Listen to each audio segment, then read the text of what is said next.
ये राज्य में सबसे बड़ी असेंबली में इस चर्चा को यहाँ पर संकल्प पत्र के रूप में रखने के लिए इस सदन को तैयार किया।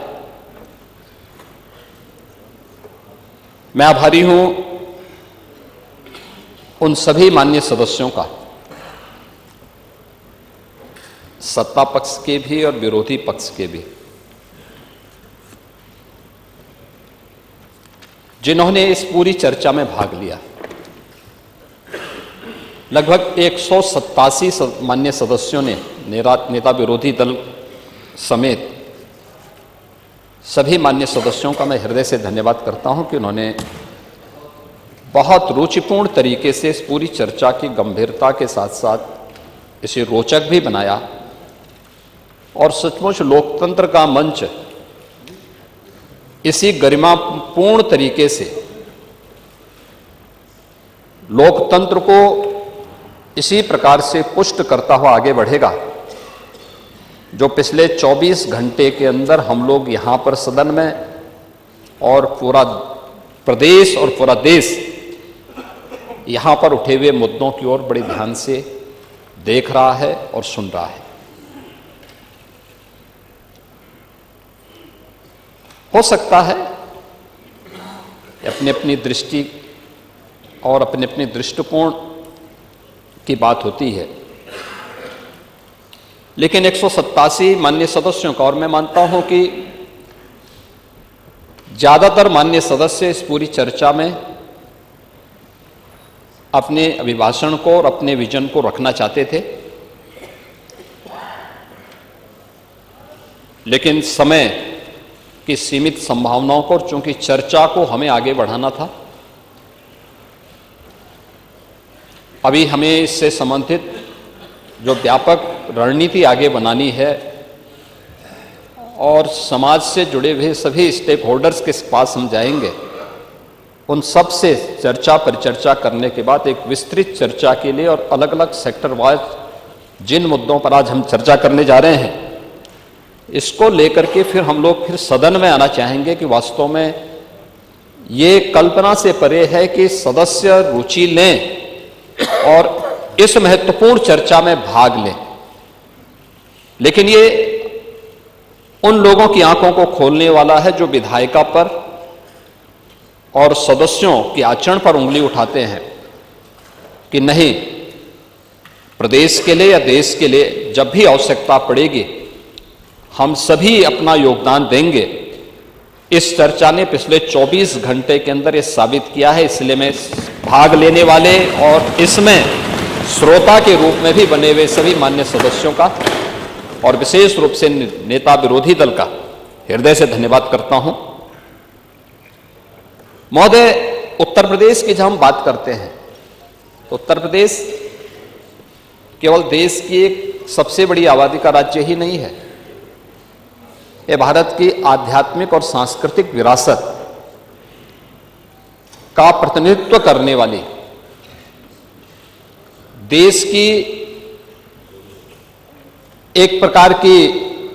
ऊर्जा का केंद्र बिंदु भी है।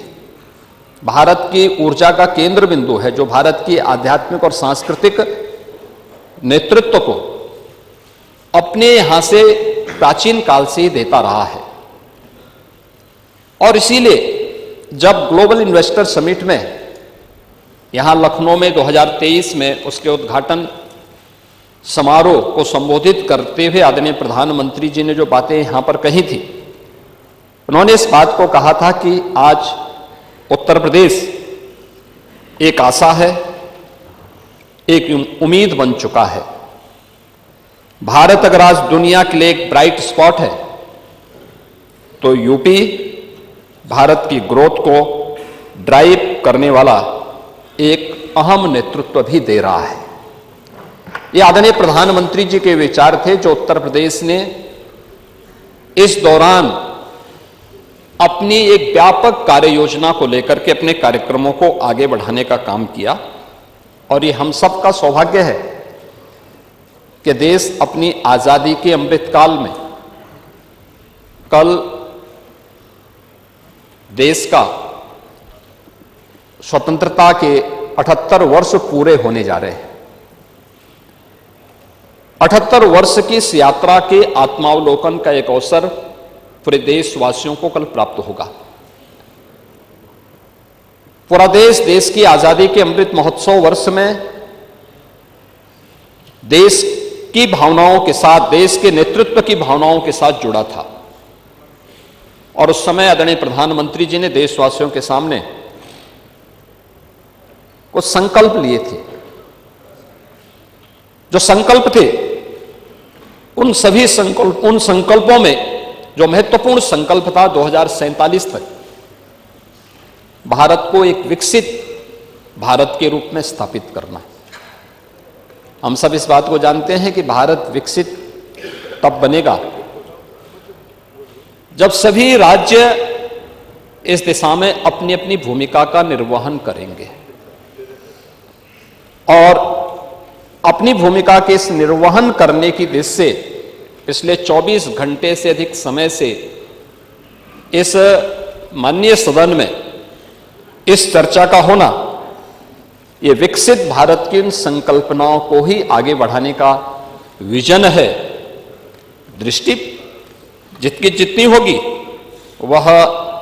उतना ही बोलेगा। और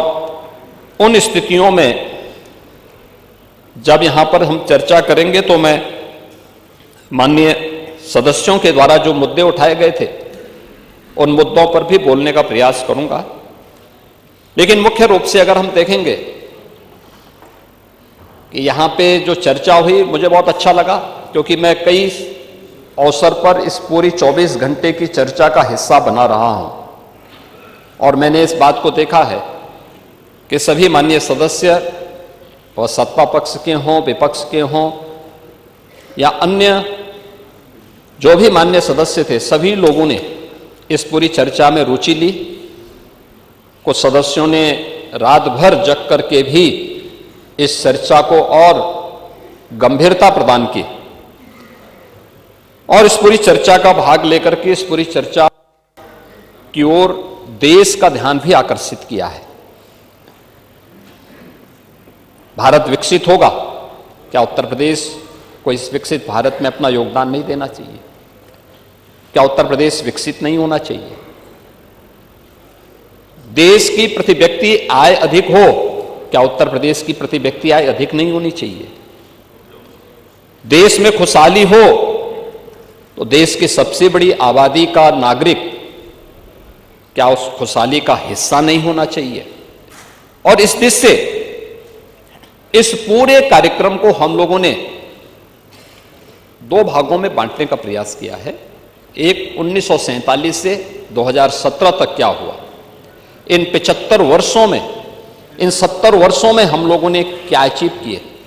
और 2017 के बाद आज की जो यात्रा है अगले 30 वर्ष की, क्योंकि 1947 से लेकर 2047 तक की ये 100 वर्षों की जो यात्रा है,